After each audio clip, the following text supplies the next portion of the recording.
അലൈക്കും. വലൈക്കും സലാം. എവിടുന്ന അപ്പത്തെ വരവ്? ഡ്യൂട്ടി കഴിഞ്ഞാൽ വരവാവും. ഈ സിദ്ധന്മാരെ കൊണ്ടിപ്പോ ഞാനാ കുടുങ്ങിയത്. ചേക്കുട്ടി, കരിങ്കുട്ടി, ഇങ്ങനെ എന്തെല്ലാം പേരുള്ള ശൈത്താന്മാരെ പറഞ്ഞറിയോ? അതന്നെ എനിക്കും പറയാനുള്ളത്. ഇവിടെയുണ്ട് കുറെ എണ്ണം. ഇപ്പൊ പടച്ചോൻ ആർക്കും വേണ്ടതെ.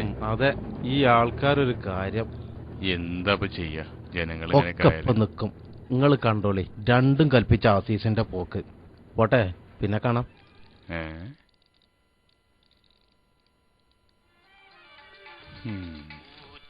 ആ തരാണ്ട് കേട്ടോ. ഇരിക്ക്, ചായ വേണ്ടേ? വേണം. ആ സീസണും കൂടി വിളിക്കേനി. എന്താ റസാക്കെ, അന്റെ പുരോഗമന പ്രസംഗമൊന്നും ഇപ്പൊ ഇല്ലേ? അത് റസാക്ക് നിർത്തൂല. നിന്റെ വഴികാട്ട് റസൂല. പടച്ചോ മുകളിലുണ്ടേനും. കാക്കാ, 2 ചായ. നിങ്ങളൊക്കെ അപ്പ കണ്ടോനെ അപ്പാന്ന് വിളിക്കുന്നവരാ.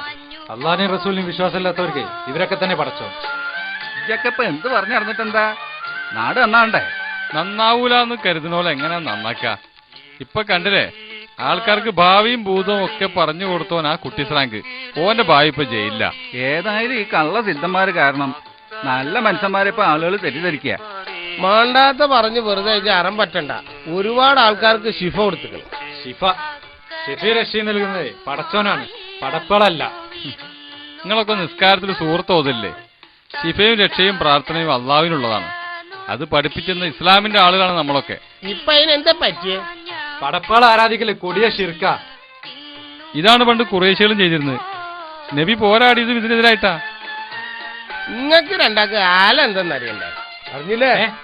എന്ത് അസീസിന് വീണ്ടും അളിയണേ, കത്തിയാണ് കയ്യില്. ഇപ്പൊ എങ്ങനെയുണ്ട് റസാക്കെ? സിദ്ധനെ പിടിച്ചിട്ട് ഇപ്പൊ എന്തായി? നമുക്കൊന്ന് പോയേക്കാം.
ഇരിക്കാനാ പറഞ്ഞത്. ഇന്നഹും മിൻ സുലൈമാൻ വഇന്നഹു ബിസ്മില്ലാഹിർ റഹ്മാനിർ റഹീം.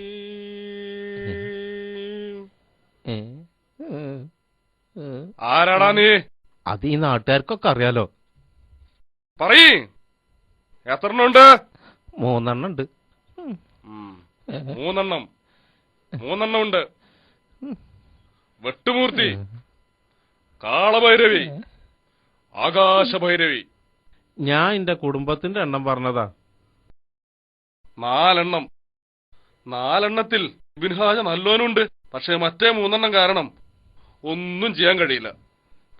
3നെ ഇറക്കണം. സമയമെടുക്കും. ഇറങ്ങടാ, ഇറങ്ങടാ. പിടിക്കാവനെ.